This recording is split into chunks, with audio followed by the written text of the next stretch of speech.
Baik, selamat pagi. Assalamualaikum warahmatullahi wabarakatuh. Waalaikumsalam. Kebetulan pagi ini kita bersama di podcast Prof. Ali Kodra. Iya. Selamat pagi, Prof. Pagi. Sehat-sehat semua ya. Insya Allah pagi yang indah ini. Insya Allah ya. Ini kita mau bicara tentang ekowisata kembali, izin Prof. Oke.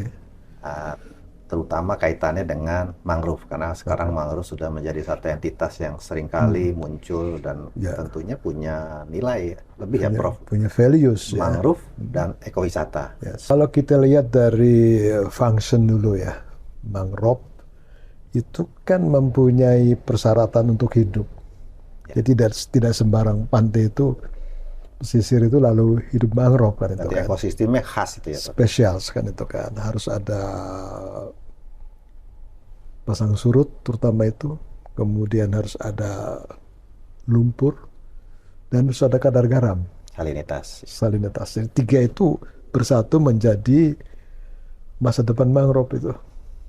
Pressure pembangunan ketat banget, sehingga kita melakukan upaya agar supaya ada perwakilan mangrove di wilayah perkotaan yang selamat gitu. Dan salah satu yang terbaik kalau menurut saya adalah Taman Wisata Alam Angke Kapuk ya. Kalau itu nggak dipelihara ya mungkin sudah hilang dari zaman 10 tahun yang lalu. Memang butuh waktu, Prof, ya, untuk mengembalikan lagi artinya deteorisasi wilayah pesisir yang sempat berubah fungsi. Saya ingat mangrove di TWA atau Taman Wisata Alam itu kan kira-kira kita mulai tahun 97, Prof. 97. Saat itu kalau dari kuantitas kita bisa menghitung kira-kira tutupan vegetasi yang ada di sana sekitar 5-7% saja, Prof. Memang hampir tidak ada. Ya, saat itu ya. Ya, dapat hak untuk mengelola itu dan suatu hari kenapa kok kita tidak kembalikan fungsi habitat tersebut menjadi sebuah habitat mangrove ya. Alhamdulillah hari ini. Berapa luasnya itu, Sir? Yang kita kelola di wilayah kita ini 99,82 hektar di tempat kita. Di sebelah barat, Prof, ada lagi punyanya dari DKI dan dari KKP seluas 70 hektar. Menjadi satu kesatuan. Ya, ini masih. Ini kalau saya bilang ini enclave terakhir dari mangrove di Jakarta ya. Wilayah Jakarta. Betul. Kita bisa mencatat tutupan vegetasi yang tadinya 6-7% itu sekarang sudah sekitar 65%, Prof. Alhamdulillah. Per tahun 2024 kemarin.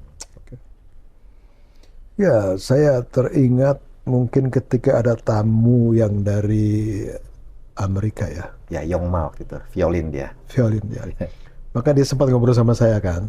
Dia sempat titip kebanggaan kita sama-sama bahwasanya mangrove di sini adalah yang terbaik. Untuk burung, untuk ikan, untuk naungan, kan gitu kan. Jadi saat itu kira-kira tahun berapa itu ya si Yongma ke sana dia? 5 tahun yang lalu. 5 tahun yang lalu. Dan udah pesan kepada titip Ali Kodra ini, this is the good mangrove dan high functions to cover Jakarta. Lalu mempunyai fungsi untuk ikan, nursery dan sebagainya. Saya kira pesan itu harus kita pelihara gitu. Oke ya, Prof. Artinya orang luar, kita bilang orang luar, melihat itu sebagai suatu kekayaan yang dimiliki Indonesia, Jakarta pada umumnya, khasnya di PIK ya, di Jakarta. Prof. Dan seorang seniman. Betul. Dan saya nggak nyangka seniman violin, kemudian dia ngomong mengenai environment mengenai mangrove khususnya gitu. Tapi dalam juga dia berpikir sebuah habitat, berarti ya, bukan hanya melihat ini ya. Ya, jadi dia merasa bangga itu. Ya,